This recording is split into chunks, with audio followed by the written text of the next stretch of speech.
Նախորդ տարին ու Բարաշենի աղբավայրում բռնկված մի քանի հրդեհներից հետո Երևանի քաղաքապետ Տիգրան Ավինյանը պատասխանատու մարմիններին հանձնարարեց կանխարգելիչ միջոցառումներ իրականացնել դրանց կրկինությունը բացառելու համար։ Քաղաքապետը շրջայց կատարեց աղբավայրում տեղում ծանոթանալով իր տված հանձնարարականների իրականացման ընթացքին։ Արդեն աղբավայրի ամբողջ տարածքը ցանկապատվել է, կահավորվել պահակակետ է, անցկացվել է 1400 գծամետր ջրի խողովակ։ Ավինյանը լրագրողներին տեղեկացրեց, որ օրական 150 մեքենա հող է տեղափոխվում աղբավայր տարիների ընթացքում կուտակված աղբը ծածկելու համար, իսկ աղբավայր մուտք գործող եւ դուրս եկող մեքենաները նոր փոփոխություններով պայմանավորված գրանցվում են, հավելեց Ավինյանը եւ արձանագրեց, որ այդ կերպ փորձ է արվում հնարավորինս նվազեցնել հրդեհների վտանգը։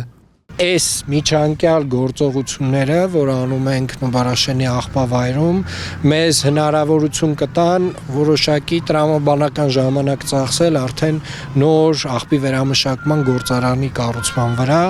եւ կարծում եմ սրանք այն նվազագույն անհրաժեշտ միջոցառումներն էին, որոնք որ այստեղ պետք է իրականացվեին։ Տիգրան Ավինյանն իր խոսքում մեկ անգամ եւս վերահաստատեց, որ աղբավայրում ձեռնարկված միջանկյալ գործողությունները էականորեն նվազեցրել են բոլոր այն ռիսկերը, որոնք առկա են եղել։ Ինչ վերաբերում է աղբի վերամշակման գործարանի կառուցմանը, ապա Ավինյանի հավաստմամբ մարտի 27-ին արդեն իսկ հայտարարված է համապատասխան մրցույթ։ Նա մասնավոր հատվածին կոչ արեց ներդրումներ իրականացնել այդ ոլորտում։ Քաղաքապետը հույս հայտնեց, որ մրցույթի արդյունքում կընտրվի ընկերություն, որը կիրականացնի ծրագիրը։ Իսկ ինչ է նախատեսում, եթե որևէ ընկերություն չմասնակցի կամ որևէ ընկերություն հաղթող չճանաչվի։ Մենք ունենք նաև զուգահեռ process մեր միջազգային ֆինանսական գործընկերների հետ, ՎԶ բանկի հետ,